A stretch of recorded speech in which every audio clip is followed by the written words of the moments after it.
নিজের হাতে গড়েছেন নার্সারি। সেখান থেকে প্রায় প্রতিদিন গাছের চারা তুলে মোটরসাইকেলে বেঁধে নেন। গন্তব্য বিভিন্ন শিক্ষা প্রতিষ্ঠান, অফিস আদালত, সড়ক কিংবা কোনো পতিত জমি।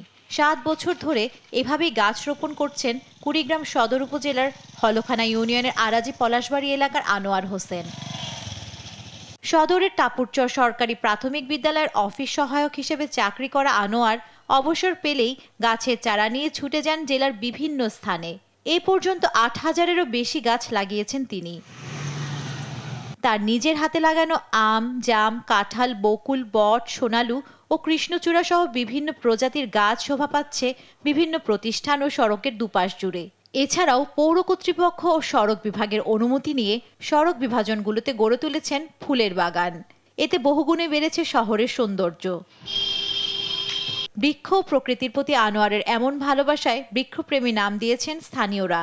বিভিন্ন জায়গায় গাছ লাগাইছে, খুব সুন্দর।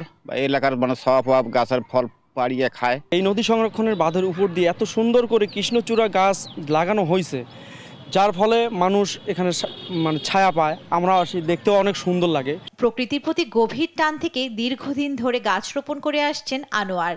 সরকারি বেসরকারি সহায়তা পেলে আরও উৎসাহ নিয়ে কাজ করতে পারবেন বলেও জানান তিনি। এবং শহর কেন্দ্রিক যে জায়গাগুলো রয়েছে, যেখানে কাঠবাদাম, কৃষ্ণচূড়া এবং বিভিন্ন রোড ডিভাইডে ফুলের বাগান রয়েছে, সেই বাগানগুলো এখন সবাইকে ভালো লাগে, আমাকেও খুব ভালো লাগে।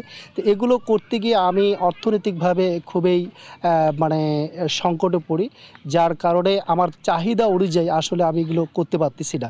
তার এমন কাজে বিত্তবানদের পাশে দাঁড়ানোর প্রত্যাশা স্থানীয় জনপ্রতিনিধির। চেয়ারম্যান হিসাবে তাকে আরও উৎসাহিত করতেছি যেন আরও দীর্ঘদিন এই কাজগুলো করে। এই আনোয়ারকে যদি সমাজের বিত্তবান মানুষ এবং সরকারিভাবে যে কোনো পৃষ্ঠপোষকতা প্রদান করা হয়, তাহলে পরিবেশ বান্ধব পরিস্থিতি তৈরি হবে। আনোয়ারের এমন মহতী উদ্যোগ ছড়িয়ে পড়ুক সারা দেশে, এমনটাই চান বৃক্ষপ্রেমীরা। নিউজ ডেস্ক, দেশ টিভি।